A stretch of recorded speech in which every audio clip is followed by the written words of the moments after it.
When your heart is broken down, down, down, and your head don't reach the sky,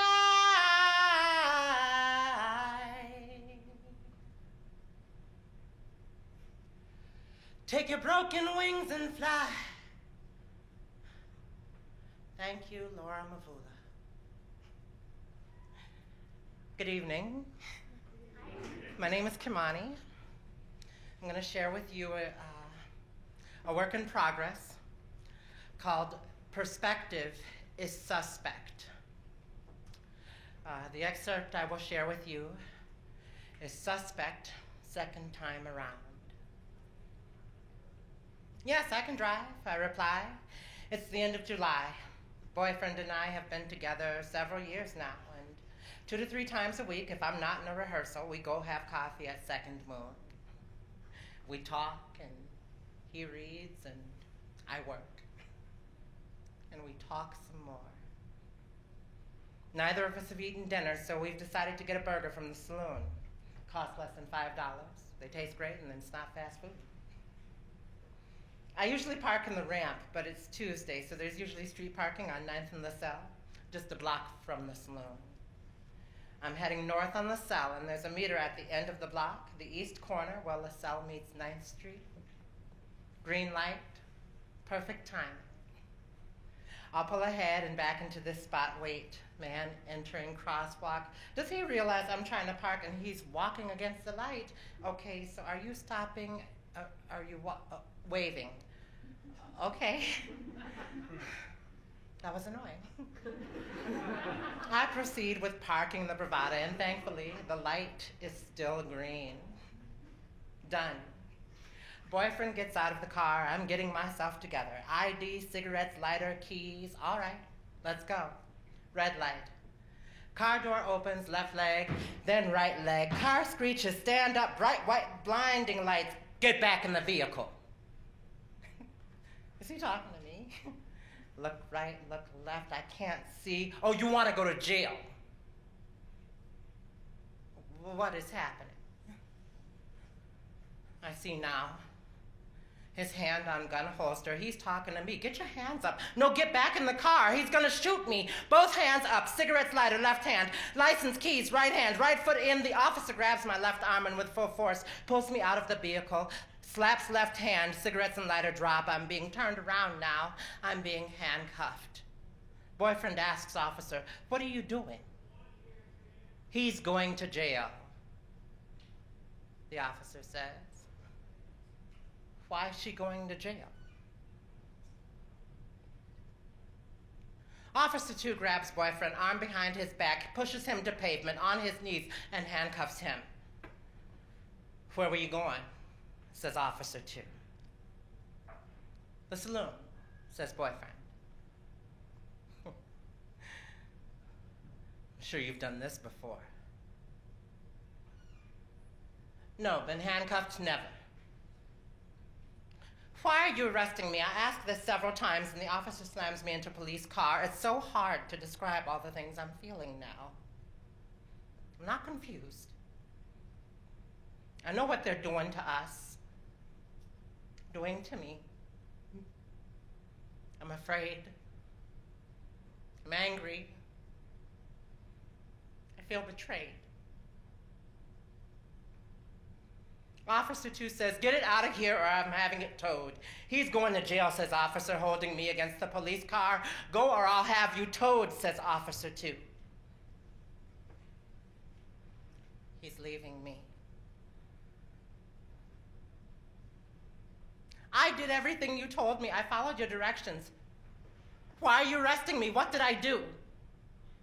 He's putting me in the back of the car. The seat is very narrow, and the handcuffs are tight and cutting my left wrist. Officers get in the car. They start driving, but round the block and park on the same block, south end, on LaSalle at 10th Street. Where were you tonight? A coffee shop, sir. Second Moon, on Franklin Avenue in Seward. We always go there. Officer mocks me. I know it's mocking. He raises his pitch, the pitch of his voice, repeating my answer, adding a sort of black scent. You know, like white guys do when they're being funny and do their impression of black ghetto mama. Why were you parking in the middle of the intersection?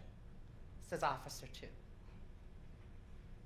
I wasn't parking in the intersection, sir. I was parking at the meter. You stopped in the intersection. Well, yes, I paused because someone was crossing the street. They entered the crosswalk. I did have the green light. Silence.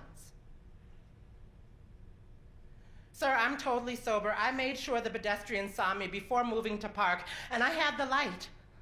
Why are you taking me to jail? Why are you taking me to jail?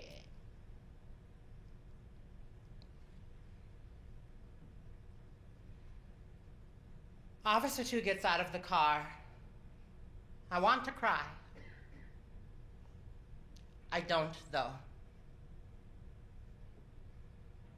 You're a disgrace, says Officer Mahakmi. You should be ashamed. I am, sir, I reply. I'm ashamed. I don't know why you're arresting me. I don't know why you're arresting me. The door opens. Officer Mahakmi gets out of the car. Joins Officer 2, now standing in front of the car. I've offended him. He said it's embarrassing. Is it my white boyfriend? Is it because he's 15 years older than me? Bitch, wake up, that's only part of it. He told you, you're too proud. I think to myself, I'm still alive. That should be enough. But it isn't. I'm sitting in handcuffs in the back seat of a police car. I have no clue how long I've been here, but this incident started around 11:15 p.m. Why am I going to jail? Again. How long are we going to sit here? You're too proud. That's your problem. I think about that statement a lot. I think about where I come from, who I've become. Would my mother and my father's mothers and fathers be proud of me? My great-great-great-great-great-grandmother, Queen, would she be proud? She was a slave, Westover Plantation, East Baton Rouge Parish, Louisiana. She had no last name. She had no home and made no money, but she had babies.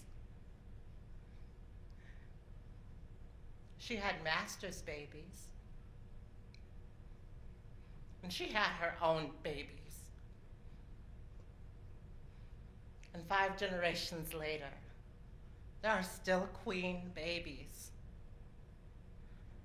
I'm handcuffed and sitting in the back of a police car, and I'm embarrassed, ashamed, too proud, and in pain. But I'm alive.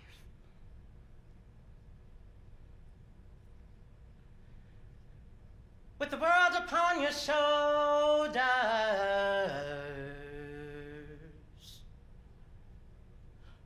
nowhere left to hide.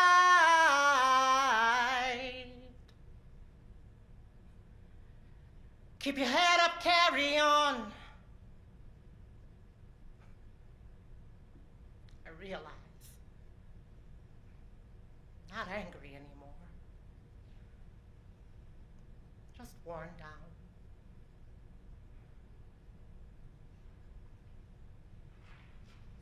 The back door opens. It's a third officer.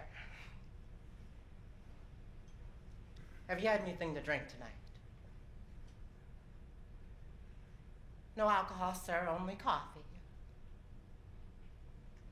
Want to tell me what happened? My boyfriend and I were going to get a burger at the saloon. I parked right there at the corner meter, and now I'm being arrested. They said you were parking in the intersection. No, sir.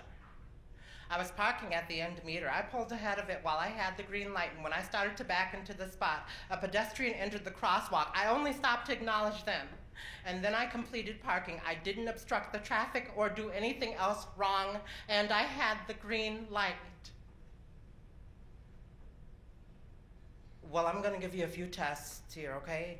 I'm sure we'll be done in just a minute. He shines a small flashlight into my eyes, directing me where to look. And then I take a breathalyzer. Sir, these cuffs are tight, and they're cutting my wrist. I'm not going anywhere sitting in the back of the car. Can we remove the cuffs?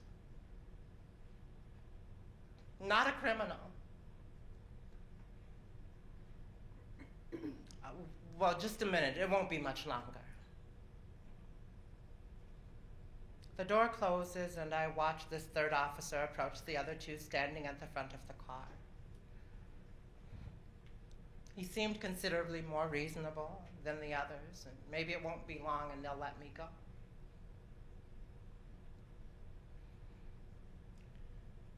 I wish I could hear them talking up there.